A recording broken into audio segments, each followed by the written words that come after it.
గుంటూరు జిల్లా తెనాలి ఆటోనగర్లోని కాటూరి ఆర్ట్ గ్యాలరీని ప్రముఖ మాటల రచయిత బుర్రా సాయి మాధవ్ సందర్శించారు. గ్యాలరీలో కొలువు తీరిన విగ్రహాలు కళారూపాలను ఆసక్తిగా తిలకించారు. ప్రముఖుల విగ్రహాలు, ఐరన్ స్క్రాప్తో తయారైన కళాఖండాలను చూసి శిల్పి కాటూరి వెంకటేశ్వరరావుతో పాటు ఆయన కుమారులను అభినందించారు. ఫైబర్ గ్లాస్తో రూపొందించిన 7 అడుగుల భారత రాజ్యాంగ పుస్తకం, 13 అడుగుల స్టెయిన్లెస్ స్టీల్ పెన్నును తిలకించి ఆశ్చర్యం వ్యక్తం చేశారు. సాయి మాధవ్ను ఆర్ట్ గ్యాలరీ వ్యవస్థాపకుడు కాటూరి వెంకటేశ్వరరావు సన్మానించారు.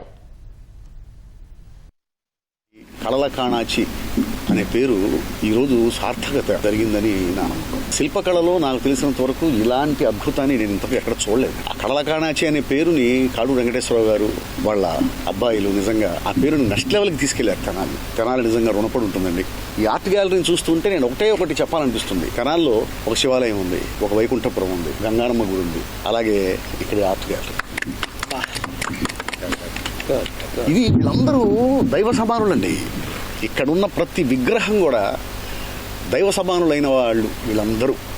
అంబేద్కర్ గారు కానివ్వండి, రతన్ టాటా గారు కానివ్వండి, ఉయ్యాలవాడ నరసింహారెడ్డి, సామాన్యమైనటువంటి అసలు ప్రపంచం మన భారతదేశం ఎవరెవరికైతే రుణపడుందో, భారతదేశం ఈ రోజున ఇంత అద్భుతంగా ఉండడానికి కారణమైన వీళ్ళందరూ కూడా దైవాంశలు.